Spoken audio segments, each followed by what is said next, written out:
Assalamualaikum warahmatullahi wabarakatuh.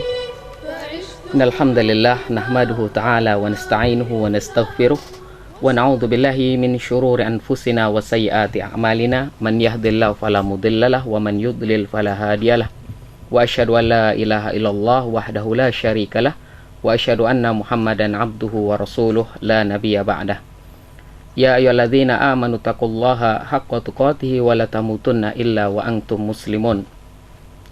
Ya ayuhan nasu taqu rabbakumul ladzi khalaqakum min nafsin wahidah wa khalaqa minha zawjaha wa batha minhuma rijalan katsiran wa nisaa'a wattaqullaha alladzi tasaaluna bihi wal arham innallaha kana 'alaikum raqiba. Ya ayyuhalladzina amanu taqullaha wa qulu qawlan sadida yuslih lakum a'malakum wa yaghfir lakum dhunubakum wa may yuti'illaha wa rasulahu faqad faza fawzan 'azima. Amma ba'd. Fa inna astaqal hadithi kitabullah wa khairal hadi hadi Muhammadin sallallahu alaihi wasallam wa syarrul umuri muhdatsatuha wa kullu muhdatsatin bid'ah wa kullu bid'atin dhalalah wa kullu dhalalatin finnar. Ikhwati akhibati fillah, a'azakumullah. Alhamdulillah pada kesempatan sore hari ini kita bisa berkumpul kembali dalam acara fikih dakwah, bisa saling menyimak dari rumah ke rumah melalui radio His FM.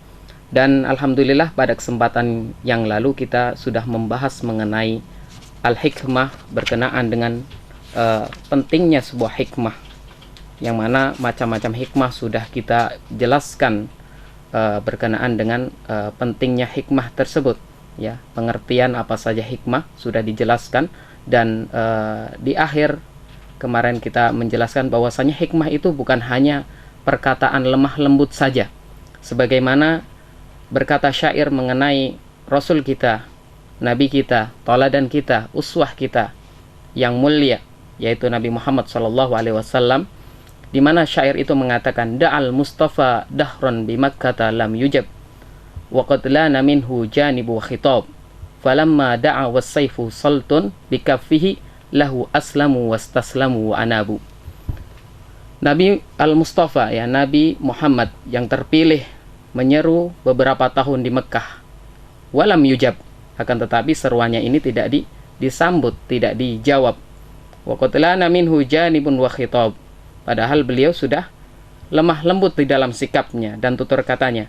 Falamma da'a was-sayfu saltun bi kaffihi, kemudian tatkala beliau menyeru sedangkan pedang terhunus di tangannya, lahu aslamu wastaslamu wa anabu, maka mereka masuk Islam dan tunduk serta bertobat.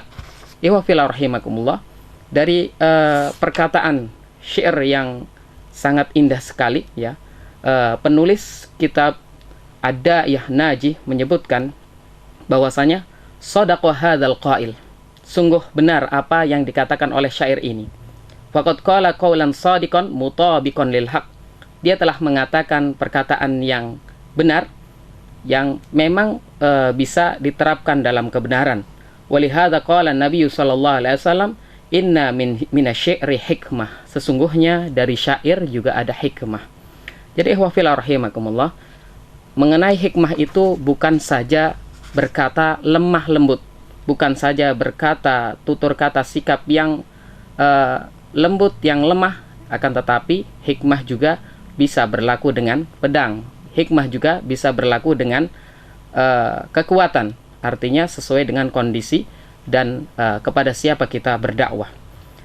Kemudian pada kesempatan sore hari ini insyaallah kita akan masuk pada al-mabhasus tsalis anwa'ul hikmah, yaitu mengenai pembahasan ketiga, macam-macam hikmah, ditinjau dari apa yang penting di dalam hikmah, khususnya berkenaan dengan teori ataupun amal, ya, perbuatan. Di sini disebutkan al-hikmatu naw'an. Hikmah itu ada dua. An-naw'ul awal hikmatun ilmiyatun nadhariyatun. Ya, sebagaimana saya katakan tadi bahwasanya ini dilihat dari kacamata fisik, apakah dia ini bentuknya ilmu ataupun pekerjaan ataupun perbuatan. Hikmatun amaliyatun nadhariyatun adalah hikmah yang bentuknya hikmatun ilmiyatun, ya, hikmah yang bentuknya ilmu. Nadhariyah artinya teori. Wahyal ittila' ala bawatinil asya, Yang mana hikmah ini adalah kaitannya dengan membaca hakikat-hakikat sesuatu, ya, menelaah hakikat sesuatu. Apa itu hakikat mengenai dakwah, apa itu mengenai hakikat maksiat, ya. Jadi ini sangat penting belajar mengenai ilmu yang kemudian ditelaah, kemudian dikaji dengan sepenuhnya sehingga tersingkap hakikat-hakikat sesuatu itu. Wa ma'rifatur tibatil asbab bimusababatiha, dan mengenal tentang kaitannya sebab-sebab, ya, asal usul sesuatu, baik khalqan wa amran wa qadran wa syar'an, baik sebab secara penciptaannya maupun secara perintah, baik secara takdir maupun secara syar'i. Ini kaitannya dengan akidah. Kalau kita pernah belajar akidah, di sana ada bab mengenai al-iradah. Iradah yang sifatnya syar'iyah sama iradah yang sifatnya adalah qadariyah. Iradah qadariyah itu artinya adalah keinginan Allah yang sifatnya telah berlalu, ya, dan akan terus berlangsung. Ini adalah iradah qadariyah. Manusia tidak bisa menentukan. Kita menjadi seorang muslim, kita menjadi seorang manusia, itu adalah termasuk daripada iradah qadariyahnya Allah Subhanahu wa taala. Iradah kauniyah qadariyah. Adapun berkenaan dengan syar'i, iradah syar'iyah, ya, iradah syar'iyah diniyah, itu adalah iradah yang sifatnya manusia diperintahkan untuk mengambil yang baik, mengambil yang hak, yaitu dengan diturunkannya kitab-kitabullah. Ya, manusia diminta, itu keinginan Allah yang sifatnya syar'iyah. Manusia diminta untuk menegakkan syariah Allah di muka bumi dengan menjalankan apa yang dititahkan oleh kitab-kitab yang dibawa oleh para rasul. Iwafillah rahimakumullah. Kemudian yang kedua, bentuk hikmah yang kedua adalah hikmatun amaliyatun. Hikmah yang sifatnya amali atau perbuatan. Kalau hikmah tadi awalnya adalah ilmiah, mengenai ilmu, sekarang hikmah juga bisa berbentuk amaliyah. Wahiyya wad'u syai' fi mawdi'ihi, yaitu meletakkan sesuatu pada tempatnya. Artinya seorang akan bisa menggunakan hikmah itu dengan cara berbuat. Dan ini yang sangat luar biasa ketika seorang menyampaikan ilmu, didapatinya amalnya baik, maka orang akan menerimanya, orang akan mengikutinya. Akan tetapi ketika seorang hanya ilmu saja, amalnya dihilangkan, maka ini seperti ada semacam dikotomi. Dan dikotomi ini tentunya tidak diperkenankan dalam Islam. Islam itu adalah ilmu amali dan amalun ilmi.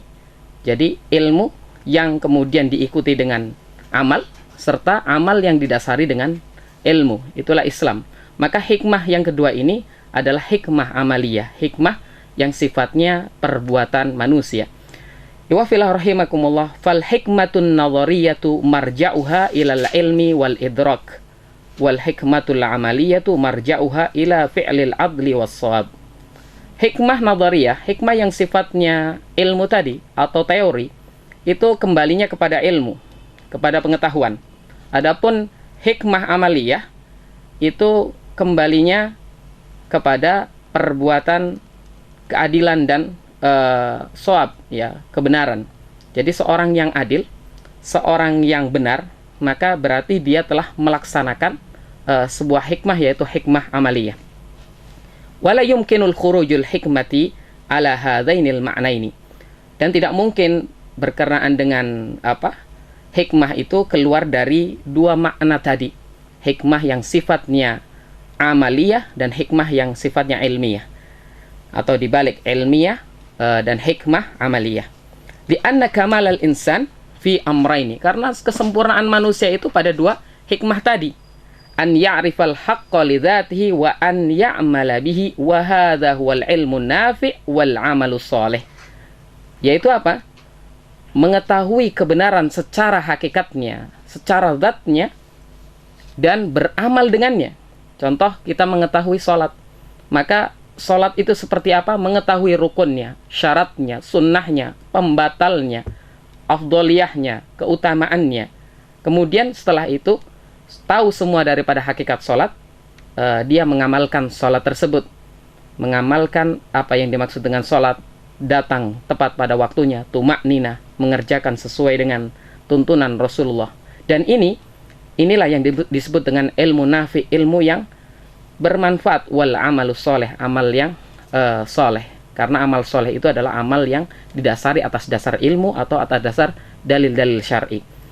Insya Allah kita akan membahas mengenai contoh-contoh hikmah al-ilmiyah dan al-hikmah al-amaliyah. Waqad a'tallahu azza wa jalla anbiya'ahu wa rusulahu wa man sya'a min ibadihi salihin hadainin naw'aini. Allah Subhanahu wa taala telah memberikan kepada para nabinya dan para rasulnya serta orang-orang yang Allah kehendaki dari hamba-hambanya yang soleh, yaitu memberikan dua hal tadi, dua hal bentuk tadi. Qala Allah Ta'ala an Ibrahim. Allah Subhanahu wa taala berbicara mengenai nabi kita Ibrahim alaihissalam, di mana disebutkan di dalam surah Asy-Syu'ara ayat yang ke-83. Disebutkan di sini doa Nabi Ibrahim, Rabbi habli hukma wa alhiqni bis salihin. Ada dua kata, ya, Rabbi habli, dua kalimat, Rabbi habli hukma wa alhiqni bis salihin. Ya Rabbku, berikanlah kepadaku hukman. Hukman di sini adalah hikmah, maknanya para ulama menafsirkan sebagai hikmah. Ini yang dimaksud dengan wahwal hikmatun nadhariyah. Ya, yang diminta oleh Nabi Ibrahim itu adalah hikmah nadhariyah, hikmah secara ilmu. Ya Allah, berikanlah kepadaku hikmah.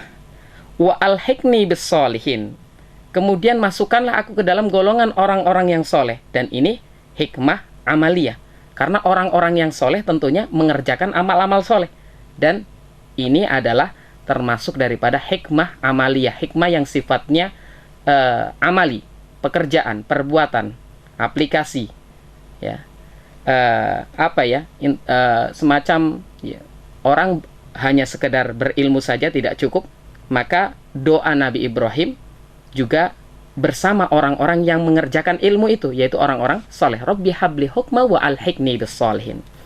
Kemudian, ikhwafillah rahimakumullah, Allah Subhanahu wa taala juga berfirman mengenai Musa alaihissalam, ya, di mana hal ini disebutkan di dalam surat Thaha ayat yang ke-14. Surat Thaha ayat yang ke-14 ada dua kalimat juga, ada dua istidlal yang menunjukkan dua makna hikmah ini ada pada surah Thaha ayat yang ke-14 tadi. Yaitu Allah berfirman, innani anallahu la ilaha illa ana fa'buduni. Ya, fa'budni. Innani anallahu la ilaha illa ana fa'budni. Yang artinya adalah, sesungguhnya innani, aku, anallahu la ilaha illallah, la ilaha illa ana fa'budni. Sesungguhnya aku ini adalah Allah. Jadi Allah Subhanahu wa taala mengisahkan mengenai Nabi Musa, kemudian berfirman kepadanya, sesungguhnya aku adalah Allah, la ilaha illa ana, yang tidak ada yang berhak diibadahi kecuali aku, fa'budni, maka sembahlah aku, maka ibadahlah kepadaku. Iwafillah rahimakumullah, mana yang menunjukkan tentang hikmah ilmiah, mana yang menunjukkan tentang hikmah amaliyah?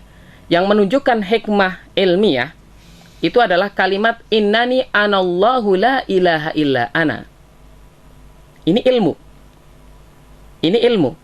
Yaitu Allah menunjukkan diri kepada Nabi Musa dengan perkataan, sesungguhnya aku adalah Allah yang tidak ada yang berhak, yang tidak ada yang hak untuk diibadahi selain aku. Ya, ini ilmu. Sedangkan lafaz selanjutnya fa'budni, ini adalah amalan. Dan maka sembahlah aku. Ya, menyembahkan sebuah amalan. Maka di sini disebut al-hikmah al-amaliyah. Jadi dua. Allah tunjukkan kepada Nabi Musa mengenai dua hikmah. Wa aqimis sholata li dzikri. Kemudian maka sembahlah aku dan dirikanlah salat untuk mengingatku. Ini adalah hikmah amaliyah, yaitu yang sifatnya amal. Kalau tadi innani anallahu la ilaha illa ana, ini adalah ilmu, sesungguhnya aku adalah Allah, maka tidak ada yang berhak untuk diibadahi kecuali Allah Subhanahu wa taala. Tidak ada yang hak untuk diibadahi kecuali Allah Subhanahu wa taala. Ikhwah fillah rahimakumullah, ini dua contoh. Contoh yang ketiga mengenai ini adalah Allah Subhanahu wa taala berfirman mengenai Nabi kita Isa alaihi salatu wassalam. Nabi Isa alaihi salatu wassalam adalah nabi yang telah diangkat oleh Allah Subhanahu wa taala, di mana beliau akan turun kembali pada akhir zaman. Beliau mengisahkan mengenai hikmah al-ilmiyah dan hikmah amaliyah mengenai Nabi Isa, yaitu disebutkan di dalam surah Maryam ayat yang ke-30 sampai ke-31. Allah Subhanahu wa taala berfirman dari dua ayat tadi, yaitu ayat Maryam ayat yang ke-30 sampai 31, ini ada hikmah ilmiah dan hikmah amaliyah. Allah berfirman, "Inni Abdullahi ataniyal kitaba wa ja'alani nabiyya." Ini berkisah mengenai Nabi Isa yang mengatakan bahwasanya sesungguhnya aku ini adalah Abdullah, hamba Allah. Ataniyal kitaba wa ja'alani nabiyya. Yang mana Allah memberiku kitab, Allah mendatangkan kepadaku kitab, wa ja'alani nabiyya. Ya, kitabnya Nabi Isa adalah kitab Injil, wa ja'alani nabiyya, dan dia menjadikan aku seorang nabi. Ini hikmah nazariyah, hikmah yang sifatnya ilmu, di mana memberitahu kepada manusia bahwasanya Isa bin Maryam alaihi salatu wassalam adalah hamba Allah dan Rasulnya, hamba Allah dan nabinya, abduhu wa rasuluh, sebagaimana di dalam syahadat juga, wa asyhadu anna Muhammadan abduhu wa rasuluh. Aku bersaksi bahwasanya Nabi Muhammad adalah hamba Allah dan utusannya. Artinya apa, ikhwah fillah rahimakumullah? Ini agar orang itu tahu bahwasanya Rasul kita Nabi Muhammad, kemudian Isa bin Maryam alaihi salatu wassalam, keduanya dan para nabi yang lainnya, para rasul yang lain adalah manusia, hambanya Allah. Ketika terkena hal yang tajam, terkena senjata tajam, maka dia akan berdarah. Terkena lemparan batu, maka dia akan terluka. Ini manusia biasa, hamba Allah. Akan tetapi disebutkan pula wa ja'alani nabiyya, dan Allah menjadikan aku, kata Isa bin Maryam, sebagai nabi. Ini mengenai ilmu. Surat Maryam ayat yang ke-30. Kemudian surat Maryam yang ke-31-nya ini mengenai hikmah amaliyah. Wa ja'alani mubarakan aynama kuntu wa awsani bis salati waz zakati ma dumtu hayya. Ya, dari mulai mulai kalimat wa awsani bis salati waz zakati ma dumtu hayya, dan dia mewasiatkan kepadaku, artinya memerintahkan kepadaku untuk mengerjakan salat dan menunaikan zakat selagi aku masih hidup. Ini amal. Wa awsani bis shalah, memerintahkan salat itu amal, memerintahkan zakat itu amal. Ma dumtu hayya, selama aku masih hidup. Ya, selama aku masih hidup, maka aku diperintahkan untuk salat dan menunaikan zakat. Ini hikmah amaliyah. Jadi kedua-duanya harus berjalan semuanya. Karena para nabi juga melaksanakan yang sama, dan perintah Allah juga ada dua hikmah, hikmah nazariyah dan hikmah amaliyah, atau hikmah ilmiah dan hikmah amaliyah. Wa fillah rahimakumullah. Ini contoh mengenai Nabi Isa alaihissalam, Nabi Ibrahim, Nabi Musa, Nabi Isa, dan yang terakhir adalah Nabi Muhammad sallallahu alaihi wasallam. Bagaimana perintah Allah Subhanahu wa taala kepada nabi kita yang mulia, uswah kita, uswatun hasanah, nabi yang maksum, Nabi Muhammad sallallahu alaihi wasallam. Allah memerintahkan di dalam surah Muhammad atau yang sering juga disebut sebagai surah Al-Qital, surah surah perang. Ya, surah Muhammad ini disebut surah Al-Qital karena Nabi Muhammad itu di dalam sebuah hadis disebutkan, ana nabiyur rahmah wa malhamah. Aku itu nabi membawa kasih sayang, juga aku nabi yang suka berperang. Ya, sehingga surah Muhammad juga dalam nama surah selain surah Muhammad juga disebut sebagai surah Al-Qital. Di dalam surah Muhammad atau surah Al-Qital disebutkan, yaitu surah yang ayat yang ke-19, Allah berfirman, fa'lam annahu la ilaha illallah wastaghfir li dzambik. Fa'lam annahu la ilaha illallah wastaghfir li dzambik. Fa'lam itu artinya ilmu. Ilmuilah, ketahuilah, belajarlah. Mengenai apa? Sesungguhnya dia, Allah Subhanahu wa ta'ala, la ilaha illallah. Tidak ada yang hak untuk diibadahi selain Allah Subhanahu wa ta'ala. Inilah hikmah nadhariyah, hikmah amaliyah, hikmah ilmiah, ya. Karena disuruh mengetahui ilm. Fa'lam. Baru setelah kalimat annahu la ilaha illallah, datang kemudian adalah hikmah amaliyah, wastaghfir li dzambik, dan mohonlah ampun apa yang telah engkau lakukan dari dosa-dosamu, mohonlah ampun. Ya, wastaghfir li dzambik walil mu'minina wal mu'minat, dan mohon ampun pula untuk dosa orang-orang mukmin dan orang-orang mukminah. Ya wa fil rahimakumullah, ini amal, hikmah amaliyah. Dua-duanya adalah hikmah yang penting, tidak bisa kemudian kita pisahkan. Ilmu saja tanpa amal, ini seperti Yahudi. Adapun amal saja tanpa ilmu, ini seperti Nasrani. Ilmu saja tanpa amal akan disebut oleh Allah sebagai maghdub, ya, orang yang dimurkai, orang yang dilaknat. Adapun amal saja tanpa ilmu, maka dolal atau dolin dalam Al-Quran disebutkan ghairil maghdubi alaihim waladdallin.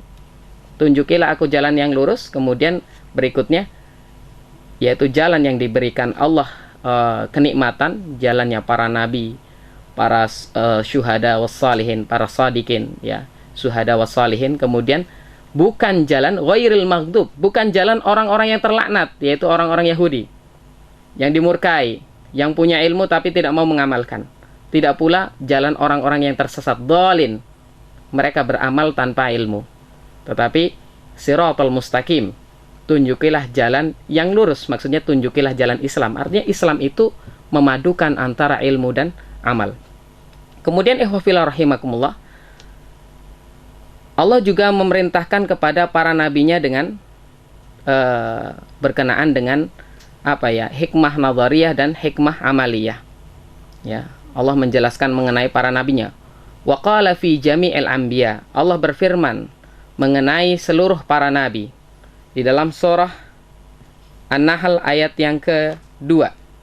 Surah An-Nahl ayat yang kedua, Allah berfirman, yunazzilul malaikata birruhi min amrihi ala man yasha'u min ibadihi an anziru annahu la ilaha illa ana fattakun. Ada dua istidlal, ada dua garis bawah, yaitu mengenai firman Allah Subhanahu wa taala di dalam surah An-Nahl tadi berkenaan dengan hikmah.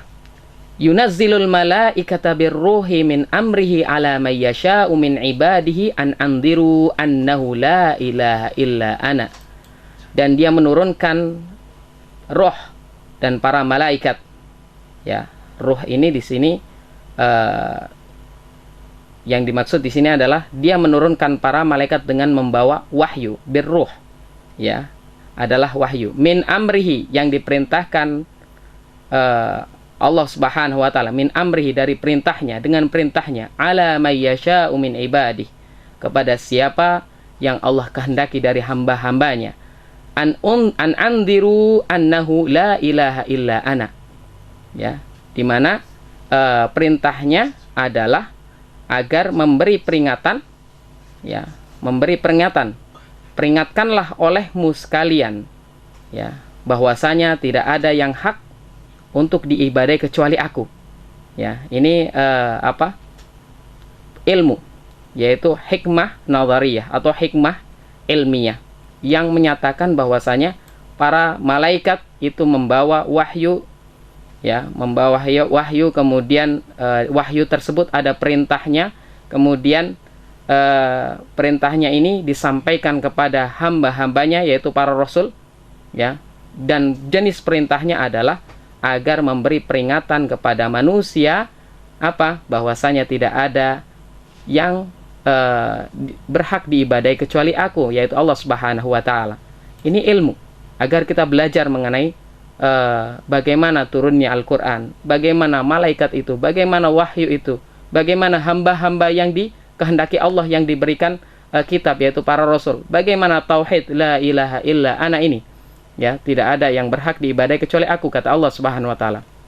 Fattaqun, kemudian barulah hikmah amaliyah, maka hendaklah kamu bertakwa kepadaku. Fattaquni, di sini ada menggunakannya kasrah yang pada hakikatnya adalah artinya fattaquni itu hendaklah kamu bertakwa kepadaku. Iwafila rahimakumullah. Demikianlah mengenai anwaul hikmah, macam-macam hikmah yang dijelaskan dalam kitab Ad-Da'iyah Najih, mengenai dai yang sukses hendaknya memahami mengenai hikmah, yaitu hikmah ilmu dan amal. Artinya apa? Seorang dai tidak bisa lepas dari dua macam ini, ilmu dan amal. Tidak hanya ilmu saja tetapi amal ditinggalkan, tidak hanya amal saja tetapi tidak mau belajar, tidak mau meningkatkan ilmu. Sehingga ikhwafillah rahimakumullah, kita juga diajarkan oleh Nabi kita Muhammad SAW untuk diberikan ilmu yang bermanfaat, untuk diberikan ilmu yang dikerjakan, maksudnya ilmu yang kemudian diamalkan, yang disampaikan. Allahumma anfa'na bima 'allamtana wa 'allimna ma yanfa'una. Ya Allah, berikanlah manfaat atas apa yang telah Engkau ajarkan kepada kami. Ya, wa 'allimna, dan ajarkanlah kepada kami apa-apa yang bermanfaat bagi kami. Ini yang diajarkan oleh Nabi kita. Kemudian Nabi kita juga mengajarkan setiap subuh, selepas subuh, untuk membaca Allahumma inni as'aluka ilman nafi'a. Ya Allah, aku memohon kepadamu ilmu yang bermanfaat, wa amalan mutaqabbala, wa rizqan thayyiba wa amalan mutaqabbala, dan rezeki yang baik serta amal yang diterima. Mudah-mudahan apa yang kami sampaikan bisa menjadi pengantar yang baik dalam kajian fikih dakwah ini, dan Allah Subhanahu wa taala memberikan kita rahmat dan kasih sayangnya sehingga kita diberikan keistiqomahan di dalam ilmu, amal dan dakwah. Wassallallahu ala Muhammadin wa ala alihi wa sahbihi wasallam, walhamdulillahirabbil alamin. Wassalamualaikum warahmatullahi wabarakatuh.